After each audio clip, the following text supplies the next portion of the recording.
बरसाया, तौहीद का परचम लहराया, है मर्द मुजाहिद।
नाज़रीन, पाकिस्तान हमेशा जिंदाबाद। ऑपरेशन मुनियान मरसूस और इस ऑपरेशन में अब तक पाकिस्तान ने 5 घंटे 30 मिनट की वाज़े फैसला कुन बढ़तरी हासिल की और भारत को धूल चटा दिया। अभी तक पाकिस्तान ने मुख्तलिफ भारतीय एयरबेसिस को, एयरफील्ड्स को तबाह किया है, तंसीबात को तबाह किया है, उनके कम्युनिकेशन सिस्टम को तबाह किया है। भारत के ऊपर इलेक्ट्रॉनिक वॉरफेयर के बदले पाकिस्तान ने भारत की वेबसाइट्स और साइबर अटैक के जरिए भारत का कम्युनिकेशन सिस्टम जैम किया है। पाकिस्तान की मुसल्लह अफवाज की पेशावराना महारत का मुंह बोलता सबूत है। अब तक क्या कुछ हुआ है इसका रिकैप आपके सामने रखते हैं। पाकिस्तानी मुसल्लह अफवाज ने सिर्फ 5 घंटे 30 मिनट में दुश्मन को ऐसी कारी जरब लगाई है कि भारत का जंगी जुनून, भारत का जंगी गुरूर जमीन बोस हो गया है। ये कार्रवाइयां मुसल्लह अफवाज की आला तरबियत, जदीद टेक्नोलॉजी और बरवक्त फैसला साजी की सलाहियत का मुंह बोलता सबूत है। पाकिस्तान ने भारत के S-400 दिफाई निजाम को खाक में मिला दिया है। पाकिस्तान एयरफोर्स के JF-17 थंडर हाइपरसोनिक मिसाइलों ने उधमपुर में भारत के जदीद S-400 एयर डिफेंस सिस्टम को तबाह किया। इसके साथ साथ साइबर महाज पर पाकिस्तान ने मुकम्मल तसल्लुत हासिल किया, तसल्लुत बरकरार रखा। पाकिस्तान के साइबर एक्सपर्ट्स ने बीजेपी की ऑफिशियल वेबसाइट को हैक किया। हैक की गई वेबसाइट्स में क्राइम रिसर्च इन्वेस्टिगेशन, महांगा telecommunication company, Bharat earth movers limited, Hindustan aeronautics limited, border security force, India के मुनफरिद शनाख्त अथॉरिटी, हजारों सरकारी कैमरे जिनकी तादाद 2500 से ज्यादा है, ये सर्वेलेंस कैमरे हैक किए गए हैं। इसके साथ साथ आपको बताते चलें कि नागड़ों में ब्रह्मोस मिसाइल जखीरा करने वाली एक वो जखीरा है जिसको तबाह किया गया है। इसके साथ साथ उड़ी फील्ड सप्लाई डिपो मुकम्मल तौर पर तबाह कर दिया गया है। भारतीय ब्रिगेड हेडक्वार्टर को तबाह किया गया है। बरनाला, पठानकोट, बठिंडा, सरसा और अखनूर के फिजाई अड्डे मुकम्मल तौर पर तबाह कर दिए गए हैं। भारत की जानिब से जारियत का मुजाहरा किया गया था, भारत को मुंह तोड़ जवाब दिया है मुसल्लह अफवाज ने। पाकिस्तान के शाहीनों ने गालिब हैं, खुदा का वार है, हम लड़ने के लिए तैयार हैं, हम मुसल्लह अफवाज की जानिब से यह जवाब दिया गया है। एयर मार्शल मसूद अख्तर साहब ने हमें ज्वाइन किया है। एयर मार्शल साहब, सर बहुत बहुत शुक्रिया, आपने वक्त दिया, बहुत बहुत मुबारक हो। पाकिस्तान की मुसल्लह अफवाज ने, एयरफोर्स ने खास तौर पर 5 घंटे 30 मिनट के फैसला कुन बर्तरी हासिल की है। अल्हम्दुलिल्लाह, अल्हम्दुलिल्लाह। आई थिंक पाकिस्तान ने एक बड़ा क्लियर मैसेज दे दिया है इस वक्त इंडिया को कि वी मीन बिजनेस, और इंशाअल्लाह ताला हम कौम को नाउमीद नहीं करेंगे। 7 को जब दुश्मन ने हमारे ऊपर हमला किया तो पहला एयर कॉम्बैट हमने किया। एयर चीफ ने उस वक्त मैसेज दिया था कि हम खुल के मारेंगे और and we are going to hit them very hard. उन्होंने बहुत शोर मचाया लेकिन हमने उनके 5 जहाज गिराए। And let us see what happens after this. और मेरे ख्याल में अल्लाह ने उस वक्त भी हमें फतह दी। आज फिर जब परसों उन्होंने ड्रोन अटैक शुरू किए, उसको न्यूट्रलाइज किया, कोई मेजर डैमेज नहीं हुआ। ये बहुत बड़ी कामयाबी थी। And I can tell your viewers कि उसमें पाकिस्तान फजाइया का बहुत बड़ा हाथ था, air defence, army air defence के साथ। और कल रात को और आज जब उन्होंने मिसाइल मारे उसका हमने बहुत मौसर जवाब दिया और एक दफा फिर दुनिया को बावर कराया, don't go in that direction. और उसके बाद आई थिंक अगला जो सिंबल आया वो हलवाड़ा बेस, जो कि फुल फ्लेजेड फाइटर बेस है, उस पे हमला हमने किया। और दिखा दिया कि वी मीन बिजनेस। लेकिन अभी जो कमांड अथॉरिटी का, नेशनल कमांड अथॉरिटी का जो इजलास हो रहा है, वो क्लियरली मैसेज देगा कि हम जो एस्केलेटरी लैडर है उसको मॉनिटर कर रहे हैं, and the powers that be better watch out, don't go in that direction. We are fully prepared. उन्होंने अगर 3 मिसाइल मारे या 5 मारे तो हम 10 भी मार सकते थे, लेकिन हमने रेस्ट्रेंट शो की है। हमने एग्रेशन नहीं की, मोदी ने एग्रेशन की है। और मोदी समझता है कि वो नेतन्याहू है, वो हमें समझता है कि हम गाजा हैं, हम पैलेस्टीनियन हैं। No sir, we are not that. So I think Marco Rubio ने जो सुबह आसिम मुनीर से बात की है, तो जनरल आसिम मुनीर ने I think must have clearly told him, हम रेस्ट्रेंट शो कर रहे हैं, please tell Modi to de-escalate, and we are ready to de-escalate. National command authority I think एक बड़ा क्लियर मैसेज देगी कि हम एस्केलेशन लैडर को मॉनिटर कर रहे हैं। 1 2 3 4 5 6 स्टेजेस जो हैं, आप उस तरफ बराए मेहरबानी मत जाइए, वरना खिता और पूरी दुनिया इंडेंजर हो जाएगी। तो मार्को रूबियो ने अच्छा हुआ जनरल आसिम मुनीर से बात कर ली। आई थिंक बाकी लोगों को भी बीच में आना चाहिए, मोदी को मैसेज देना चाहिए कि please don't do this, otherwise you are endangering everyone. Mayor Pasha साहब, बड़ा समझाया, हमने भी बड़ा समझाया दुनिया को भी और भारत को भी। इससे कबल जब उनके रफेल लॉन्च किए थे हमने 29 अप्रैल को, उस वक्त भी समझाया। फिर जब उनके तैयारे गिराए तब भी उनको समझाया, उस वक्त भी बड़ा वाजे कि हम ज्यादा भी गिरा सकते थे, लेकिन पाकिस्तान ने रिस्ट्रेन का मुजाहरा किया था, तब भी समझ नहीं आया। अब जो पाकिस्तान ने जवाब दिया है, जो कारी जरब लगाई है, कुछ अकल ठिकाने आई होगी। होपफुली, लेकिन याद रखिए कि हम एक राइट ऑफ सेंटर स्टेट है, वो 10 को ना right of centre neo conservative type आदमी है, फाशिस्ट है, हिंदुत्व का मारा हुआ है। वो वाजपेयी की तरह नहीं है, मनमोहन सिंह की तरह नहीं है, गुजराल की तरह नहीं है, जो कि अपना दिमाग इस्तेमाल करता। वो दिल से जो कहता है वो कर गुजरता है, और दिल जो है वो हमेशा सही नहीं कहता। अपने दिमाग से सोचना चाहिए कि इसके क्या कॉन्सिक्वेंसेस होंगे। जो भी मोदी कर रहा है उसकी बड़ी सख्त इम्प्लीकेशंस हैं, होंगी।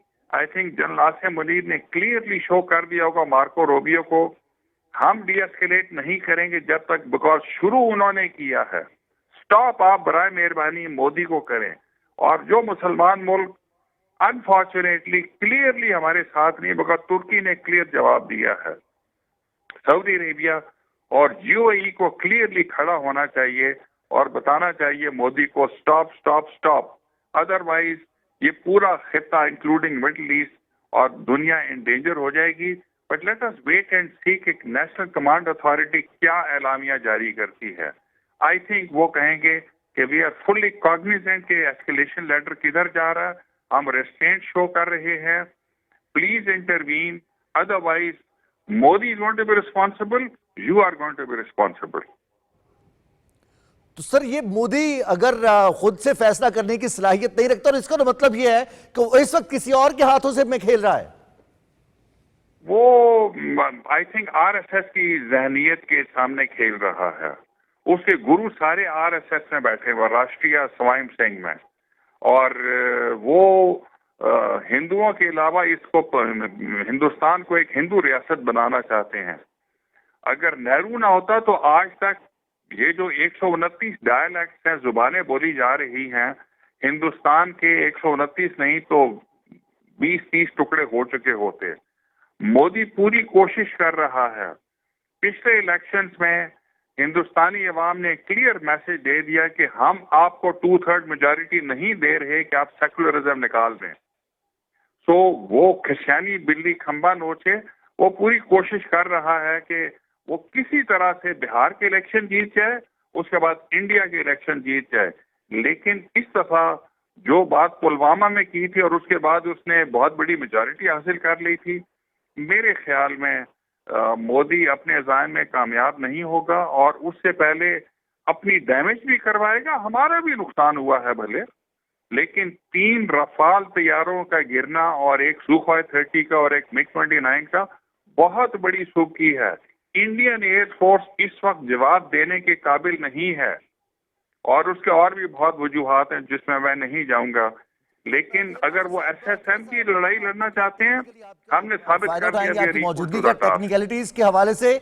जिस एक्यूरेसी से निशाना बनाया है भारतीय तंसीबात को पाकिस्तान एयरफोर्स ने, मुसल्लह अफवाज ने, इस एक्यूरेसी में किसी भी सिविलियन आबादी को निशाना नहीं बनाया गया। खासतौर पर जिस तरह से भारत ने निशाना बनाया था, पाकिस्तान की मुसल्लह अफवाज ने, एयरफोर्स ने, हमारे J-10s ने, JF-17s ने, इस एक्यूरेसी के हवाले से कहिएगा। Very accurate. याद रखिए कि हमने जो स्विफ्ट अटैक में किया था, प्लीज अंडरस्टैंड, राजौरी के जो ब्रिगेड हेडक्वार्टर पे हमने अटैक किया था, रेंज एक्सटेंशन किसके साथ, किस जहाज के साथ, जो हमने खुद बनाया हुआ है, JF-17। रेंज एक्सटेंशन किस वाला बॉम्ब कहाँ बनाया हुआ, वाह में बनाया हुआ है। ये मांगा तांगा बॉम्ब नहीं था। और हमने आखिरी वक्त में रेटिकल या ट्रैकिंग सिंबल 3, 4, 5 किलोमीटर दूर किया। और वरना उस ब्रिगेड हेडक्वार्टर में प्लीज अंडरस्टैंड एक 2 स्टार या 3 स्टार सपोजिटली बैठा हुआ था। अगर हम उस टारगेट को निकाल देते तो God knows what would have happened. Likewise वो जो नौशहरा का डेपो, वो तो डीसीएस ऑपरेशन एक्चुअली, बिकॉज हमारे पास वो उसका वीडियो आ रहा था आखिरी मोमेंट तक, तो हमारे पास वो प्रिसीजन आज नहीं पहले से है। फिर हमने जो मर्ग बर समाचार में किया, 0 कोलैटरल डैमेज, आज 0 collateral damage. So we have full capability. India हमें जो कहेगा हम उसका नहले का दहले का से जवाब दे सकते हैं। रेस्टेंट शो कर रहे हैं। हम खाली उन टारगेट्स को मार रहे हैं जिनसे वो हमें अटैक, जहां से उन्होंने हमें अटैक किया, और भी मार सकते हैं। अगर वो 10 मिसाइल मारेंगे, हम 12 मार सकते हैं। Please don't test our resolve. ये जो सीसा पिलाई हुई दीवार, बुनियाद अल मखसूस नाम रखा है, please understand we actually are that. इस वक्त पिंडी, लाहौर, पेशावर के बाजार खोले हुए हैं। रिपोर्टेडली इंडियन सिटीज में इस वक्त सरासीमगी है। तो अंडरस्टैंड के लैंग्वेज क्या है दोनों मुल्कों के अंदर। We will sure restraint, but national command authority का कम्युनिके एलामिया आई थिंक बहुत कुछ हमें बताएगा। बिल्कुल ऐसा ही है, और एलामिया का इंतजार भी है। अभी तक तो जो हमने कहा था, DGI SPR ने कहा था कि तब भारतीय मीडिया को जरूरत नहीं होगी, हमें तो उनकी जरूरत नहीं है कि वो बताएंगे भारत में कहां हमला हुआ या नहीं हुआ, ये हमारा एक्शन बताएगा और पूरी दुनिया में इसकी गूंज सुनाई देगी। और अब ये गूंज सुनाई दे रही है भारत में होने वाले इस कार्रवाई की। पाकिस्तान ने जिस तरह से अपनी बढ़तरी वाज़े तौर पर हासिल की है और भारत को बता दिया है कि अब इससे ज्यादा अगर आगे बढ़े तो पाकिस्तान इससे ज्यादा कुव्वत के साथ वार करेगा। एयर मार्शल साहब, बहुत शुक्रिया सर, आपने वक्त दिया। बात करे थे एयर मार्शल मसूद अख्तर साहब से, और पाकिस्तान कारी जर्ब लगाई है। भारत के मुख्तलिफ एयर बेसिस, भारत की एयरफील्ड्स को, उनके डिपोज को तबाह किया है, कम्युनिकेशन सिस्टम को जैम किया है। स्टूडियोज में हमें ज्वाइन किया है साबिक सफीर नासिर अली खान साहब ने। नासिर अली खान साहब, भारत गलत फहमियों का शिकार होता रहा अपने मीडिया के हाथों, या गलत असेस करता रहा। टेक्नोलॉजी का वॉरफेयर है, टेक्नोलॉजी बहुत चेंज हो चुकी है। भारत अब भी माजी में है हिंदुत्व के वो प्रचार करके, बड़ी बड़ी डींगे मार के बढ़तरी हासिल कर लेना, या सिर्फ जबानी जमा खर्च करके बढ़तरी अपनी साबित करने की कोशिश करना। अब तो वक्त बदल गया है। देखिए, बात यह है कि मैं कोई मिलिट्री एक्सपर्ट नहीं हूं, लेकिन मैं आपको ये बता सकता हूं कि हमें जिस बात पे जोर देना चाहिए वो इस पे कि कौन सा वाकया हुआ था और उसके नतीजे में मोदी सरकार ने कितना गैर जिम्मेदार कदम उठाया है, जिससे पूरी दुनिया, सिर्फ खित्ता नहीं, पूरी दुनिया को खतरे में डाला है। तो हमें फोकस किस चीज पे करना चाहिए? हमें फोकस इस बात पे करना चाहिए कि जिस पहलगाम की तुम बात कर रहे हो उसका एविडेंस कहां है, उसके एविडेंस से तुम क्यों भागते हो। उसमें मैं दो तीन सवाल पूछता हूं। मैं ये पूछना चाहता हूं कि एक वाकया होता है और 5 से 10 मिनट में अगर आप उसके ऊपर एक FIR दर्ज कर लेते हैं जिसमें पाकिस्तान को आप कसूरवार ठहराते हैं, तो मुझे ये बताएं कि अगर आपकी इंटेलिजेंस इतनी मजबूत है तो आपको तो पहले से पता होना चाहिए था कि ये हो रहा है।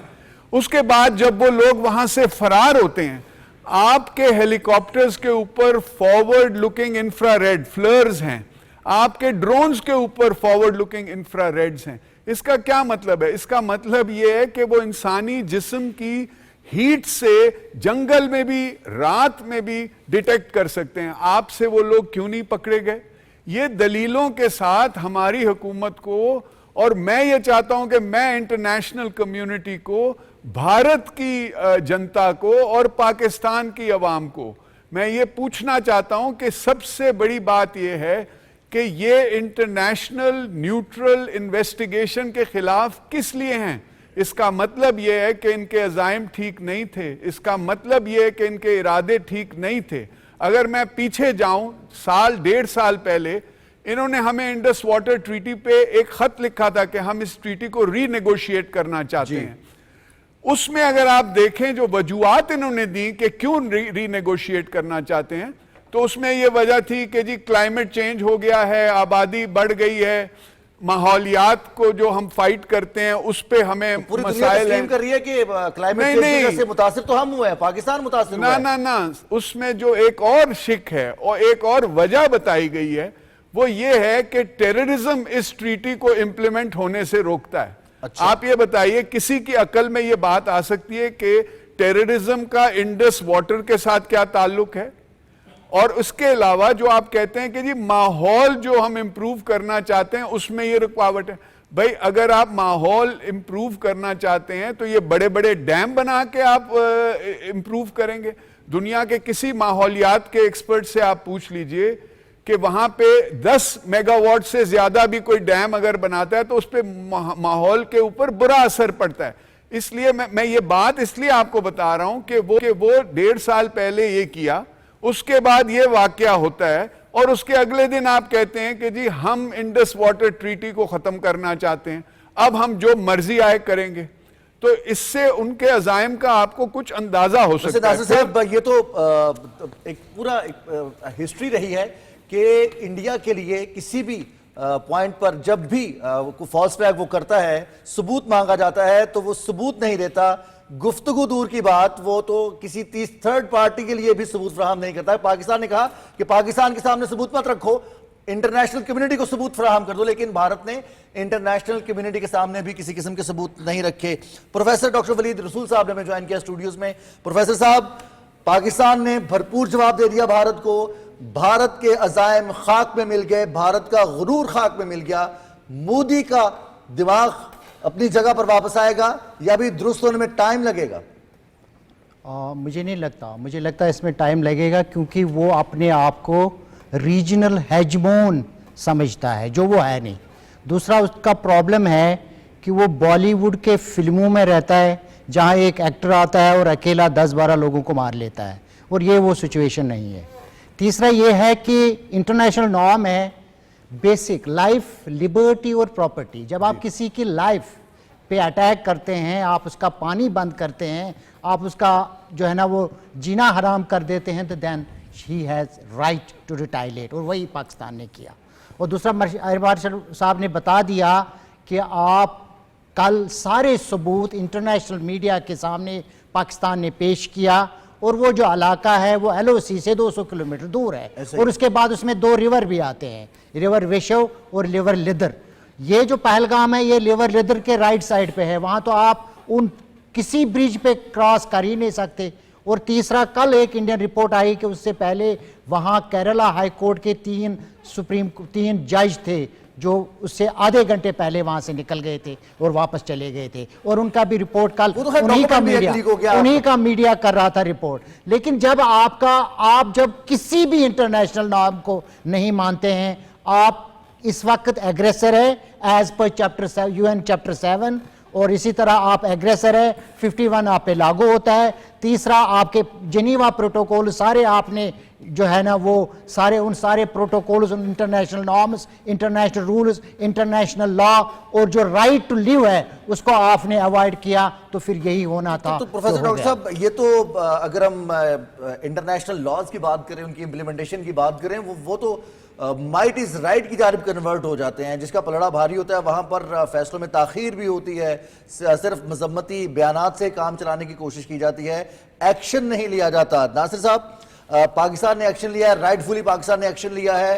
अब इंटरवीन कर रही है आलमी बिरादरी भी और कोशिश कर रही है कि डीएस्केलेट किया जाए मामलात को, लेकिन पाकिस्तान जिस तरह से जवाब दे रहा है और पाकिस्तान ने जिस अज़्म का इजहार किया था कि हम जवाब देंगे, पाकिस्तान ने अपना हक इस्तेमाल किया है।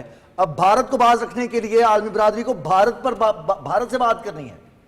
जी बिल्कुल, इसमें कोई शक नहीं है। देखिए, पहली बात तो ये है, ये एक झूठी सरकार है, ये एक टेररिस्ट सरकार है, ये अपने लोगों के साथ मुस्तकिल झूठ बोलती है। इनका प्राइम मिनिस्टर जो है वो अपनी डिग्री के बारे में भी झूठ बोलता है। अगर आप उन लोगों को जाके मिल लें जिस जमाने में ये दिल्ली यूनिवर्सिटी में इन्होंने जहां से डिग्री ली थी, वो आपको बताएंगे कि उस जमाने में हाथ से लिखी डिग्री मिलती थी।